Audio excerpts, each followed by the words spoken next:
But first, for months, the Trump administration has accused Chinese telecom giant Huawei of being a threat to U.S. national security. The fear that if Huawei equipment is used by the U.S. or by its allies, data could be channeled to China's intelligence services. The Trump administration has effectively banned Huawei from U.S. networks and restricted the sale of U.S. parts to Huawei. With the support of the Pulitzer Center, Nick Schifrin is in China right now, reporting a series of stories, and he traveled to Huawei headquarters, where he sat down with its senior vice president, Vincent Pang, who leads the company's Western European work and its corporate communications. Vice President Pence called Huawei a wholly owned subsidiary of the Chinese Communist Party and said that allowing Huawei to operate 5G would fundamentally compromise U.S. national security. Does Huawei compromise U.S. or European national security?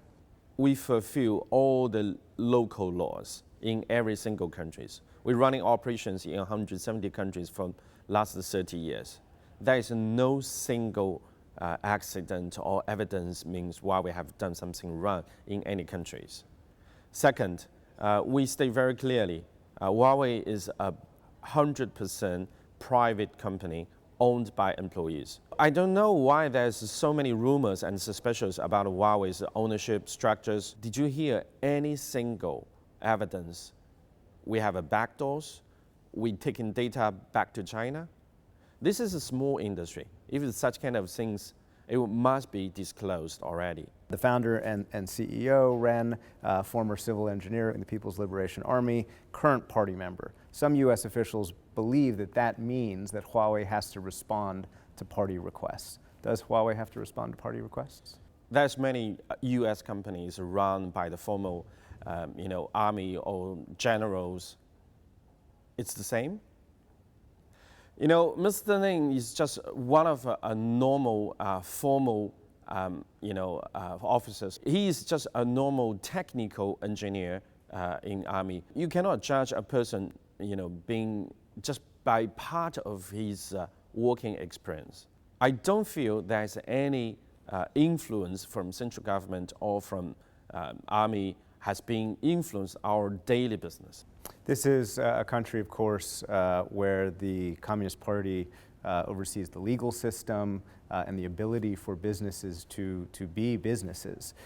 Does that mean that private companies, as you describe Huawei, need to turn over any data were the Chinese government to ask for it? Chinese government has been many times repeat the same message. They never asked any company to give the data back to China. And in the future, they won't do this as well. Secondly, from our records, in the last 30 years, we have never been asked.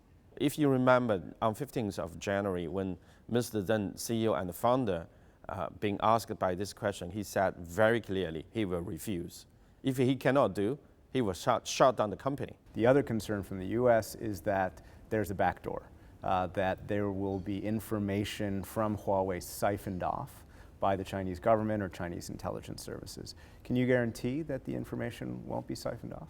If you listen carefully, what the British government has seen in last year, from last 8 years cooperation with Huawei, we can be sure there is no backdoor in Huawei system. After working in 11 years in the European region, I'm glad to see they have their own judgment from the experience and the cooperation they had with Huawei. We are happy to working with any partners.